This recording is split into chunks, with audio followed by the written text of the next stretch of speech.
Preng, nasira ang motor ko dahil dyan. Patay! Paano mo ba in-apply?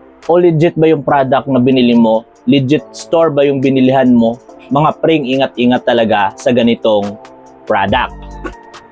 Kasi marami ng pike na naglalabasan nito.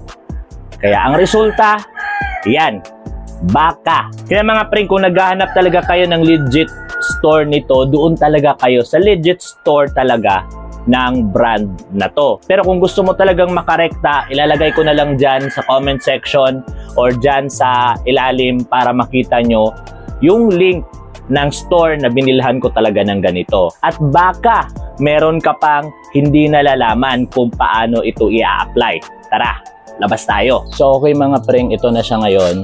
Ayan, yung product na binili natin mismo sa official store ng Marsh. So mga preng, mag-apply nito mga preng, syempre ilalagay talaga natin siya sa tangke ng gasolina natin. Dito, kung saan ka nagpapagas. Pero preng, huwag kang basta-basta maglalagay ng ganito. Kasi kung araw-arawin mo to, talagang masisira talaga yung motor mo.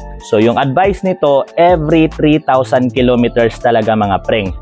Every 3,000 kilometers sa 3,000 bago ka mag-apply or lilagay dito sa tangke. So hindi ko na siya ilalagay dahil kakalagay ko pa lang, I think mga nasa 1,800 pa lang yung takbo ko.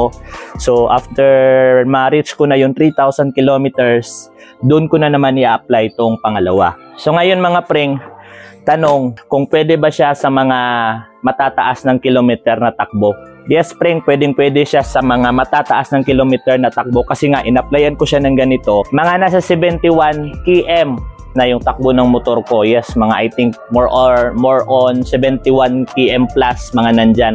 Kung gusto nyo makita, tara, pakita ko sa inyo. So, ito siya mga preng. 71 km, pag ilang takbo na siya ngayon. Check natin ha. So, ayan. Check nyo preng. Nasa 73. Oh, 71 akong nag-add ng ganito. So, more nasa 2,000 plus na yung tinakbo ko. Pagdating ng 3,000 plus mga preng, or 70, 74 something, ay mag-a-apply na naman ako ng ganito mga preng. Mga preng, legit siya mga preng, pero ingat lang talaga sa mga fake na products na ganito dahil madami na talagang gumagawa ng ganitong mismo na product na peke. At baka yun pa yung rason na masira ng gusto yung motor nyo instead na mapaganda yung takbo, mapaganda yung engine.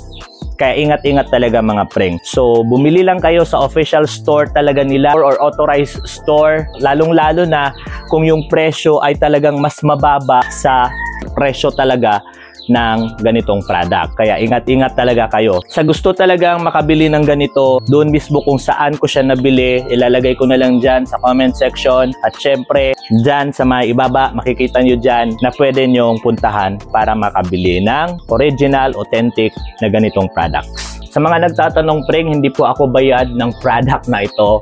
So, sinishare ko lang talaga sa inyo yung legit na experience ko about this kind of product. Kasi nga, nung na-apply ko yung produktong na ito dito sa motor natin, ay talagang na-experience. Iba talaga, kahit ikaw mismo, alam mo yan, na driver ka, nagda-drive ka ng motor araw-araw, tapos in-applyan mo ng ganito, mararamdaman mo talaga sa pagtiga yung makina, yung vibration, umiba, yung hatak, umiba.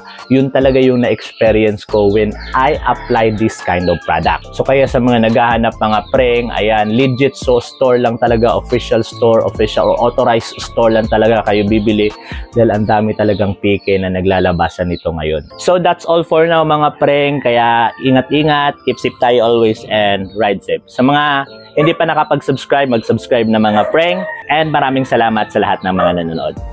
Ride safe!